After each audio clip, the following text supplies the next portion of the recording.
Nous nous retrouvons au Salon du Bourget dans un espace réservé aux clients Rafale sur un simulateur Rafale en pleine mission. Avec Joël Rode, il est conseiller opérationnel et en charge de l'espace simulation Rafale durant ce salon. Quelles sont les utilisations de ce simulateur ? Il y a plusieurs utilisations possibles. La première, c'est la communication. Nous recevons ici de nombreuses délégations et ces délégations, souvent, sont celles de pays qui ont fait l'acquisition de Rafale récemment ou feront l'acquisition prochainement, nous l'espérons, de notre avion. Et donc, et grâce à cet outil, nous pouvons leur montrer les caractéristiques de l'avion dont ils ont fait l'acquisition et des futures versions possibles de cet avion. C'est donc très utile.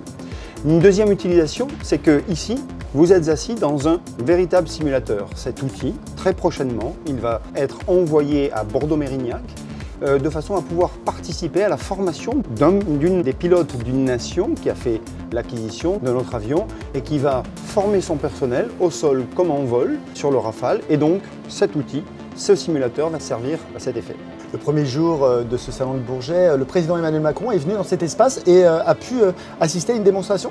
Effectivement, nous avons eu l'honneur de recevoir le président Macron. Nous voulions faire un petit focus, bien sûr il n'a pas fait une mission complète, mais nous avons fait un petit focus de quelques minutes sur justement une des capacités du Rafale dans sa version F4, le futur standard de notre avion, en insistant sur une des capacités opérationnelles qui va générer un changement de paradigme dans l'engagement RR. Nous voulions insister là-dessus et je crois que le président était sensible à cette présentation. Et un Rafale qui va servir encore de nombreuses années puisqu'il sera l'épine dorsale du système SCAF, c'est ça? Exactement. Et ceci est très important.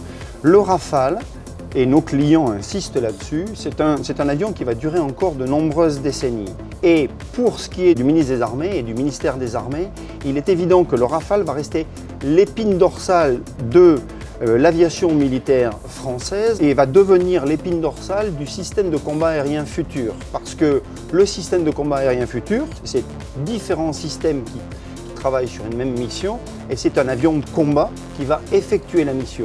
Le Rafale sera cet avion de combat avant que le New Generation Fighter, le fameux NGF, puisse prendre la relève.